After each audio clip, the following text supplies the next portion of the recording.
ગઢડા પોલીસે મહારાષ્ટ્રના આહિલનગર જિલ્લાના પારનેર પોલીસ સ્ટેશનના હત્યાના ગુનાના ભાગતા ફરતા આરોપીની ધરપકડ કરી છે.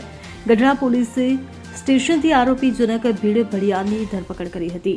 જનક ભીડભડિયા મૂળ ગઢડાના ચિરોડા ગામનો વતની અને હાલ મહારાષ્ટ્રમાં રહે છે. 13 એપ્રિલે પારનેર પોલીસ સ્ટેશનની હદમાં રોડ પરથી બાબાજી ગાયકી નામના વ્યક્તિનો હત્યા કરેલ હાલતમાં મૃતદેહ મળ્યો હતો. ત્યારે આ અંગે પોલીસે તપાસ કરતા મૃતકના પત્નીએ જ તેના પ્રેમી સાથે મળી પતિની હત્યા કરી હોવાનું સામે આવ્યું હતું. મૃતકની પત્નીનો આરોપી જનક ભીડભડિયા સાથે પ્રેમ સંબંધ હતો, જેથી તે રાત્રે મળવા આવ્યો હતો. રાત્રે સુપ્રિયાના પતિ બાબાજી ગાયકી ઘરે આવી જતા સુપ્રિયા અને તેના પ્રેમીએ પાઇપ મારી હત્યા કરી હતી. ગઢડા પોલીસ દ્વારા એક આરોપીની ધરપકડ કરવામાં આવી છે. કઈ બાબતમાં એની ધરપકડ કરવામાં આવી?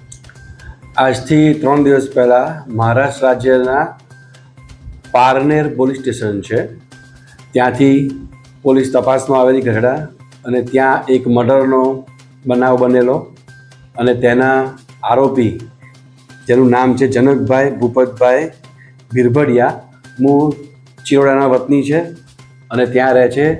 તેનું તપાસ દરમિયાન નામ ખુલતા પોલીસ, મહારાષ્ટ્રની પોલીસ અહીંયા તપાસમાં આવેલી અને ત્યારબાદ ગઢડાની પોલીસ સતત 3 દિવસથી તેની વોચમાં અને તપાસમાં હતી અને આજ રોજ એ આરોપીને ઝડપી પાડવામાં આવેલ છે અને મહારાષ્ટ્ર પોલીસને જાણ કરેલ છે.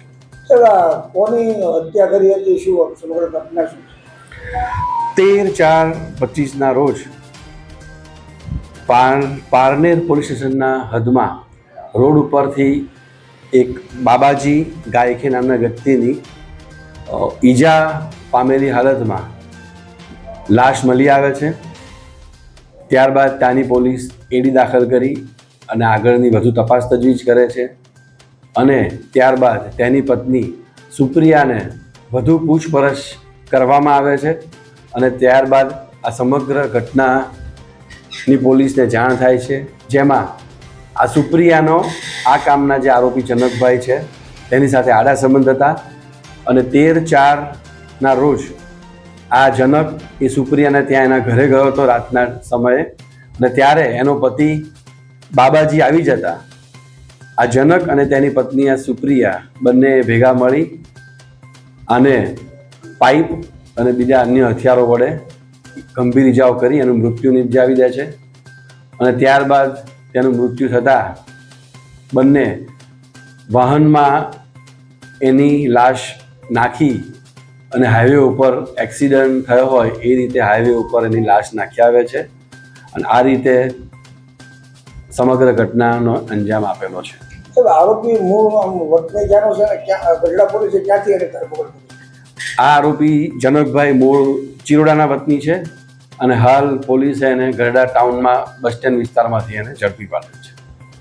Bureau report CN24 news. હવે જુઓ દેશ દુનિયાની તમામ ખબરો તમારી આંગળીના ટેરવે. ઉઠાવો મોબાઈલ અને Google Play Store પરથી ડાઉનલોડ કરો અમારી CN24 ન્યૂઝ મોબાઈલ એપ.